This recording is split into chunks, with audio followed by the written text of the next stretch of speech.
Spelzy and Planty. I make code look hot. Hello, YouTube! Spelzy coming right at you with another chapter preview. Today we're taking a look at Lissandra, the Iceborn guardian of the witch and the stuff. I haven't read the lore, obviously. She's, as of today, available on the public beta environment. I was lucky enough to get in there and try her out with the help of a Planty lover, so let's dive into those abilities straight away, shall we? Alrighty!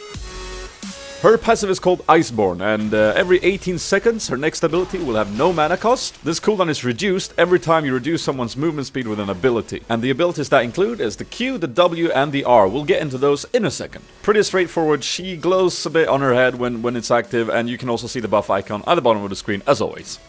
Her Q is called Ice Shard. She throws a projectile in a line, and it damages and slows enemies that it hits. Important to note here is that it actually deals the same damage to all enemies it passes through, unlike most AoE abilities, which is probably the reason why it's on a bit shorter range than you'd expect, maybe. Short cooldown on this as well. You will be spamming it a lot, and as I said before, the passive will get 1 second reduced when you hit something with this ability, since it is a slow. Moving on to the W. Burns, burns, burns, the Ring of Frost. It's called the Ring of Frost.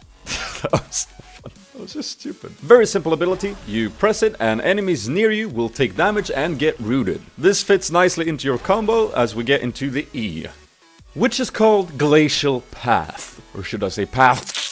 Lissandra throws out a little ice claw that damage all enemies it hits, and you then have the option to reactivate the ability to transport yourself to the current location of the claw. After a couple of casts, you'll get a good grasp of how this works. You actually have like a split of a second to activate the ability once it's reached its maximum length as well, so you don't have to use it before it reaches the end station, if you will. But you can of course activate it earlier if you just want to travel a short distance, for instance over a wall in a clutch situation. You got utility, you got engage, you got disengage, and as I said, it fits nicely into your W combo and your R combo, which we'll talk about right now.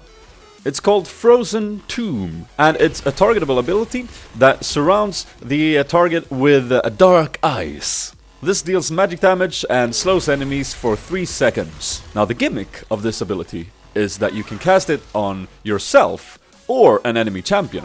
If you cast it on yourself, think of it as a Zonias. You turn into this frozen penis of some sort, and you become untargetable, invulnerable, but you can't do anything. This lasts for 1.5 seconds. Now if you throw it on an enemy champion, they get stunned for the same duration, 1.5 seconds. And the AoE slow and damage I was talking about, this applies to no matter what you cast it on, yourself or an enemy. So final thoughts, Lissandra. Looks really fun.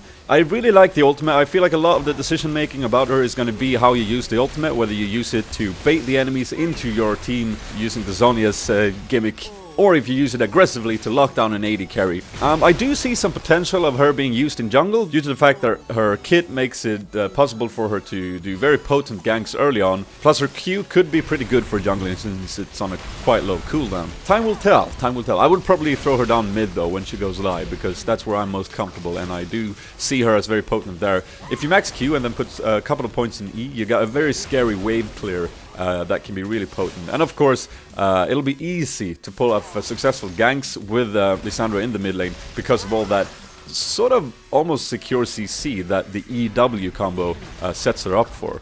So it's going to be interesting to see where she stands when she goes live. This is public beta environment, so you know that things might change, but roughly these are the stats we're looking at.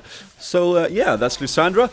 Make sure you rate this video to let me know what you guys think. If you really want to support me and help me out, you can add this to your favorite or share it on Facebook and Twitter. And if this is the first video of me you're watching, make sure you check out my channel. I got tons of League of Legends content on there, commentaries, epic moments, some fun stuff. Go and check that out. And you can also subscribe so you don't miss any of my content coming out in the future. That is it, guys. I hope you have a terrific day. This has been Spelzy, and I am out.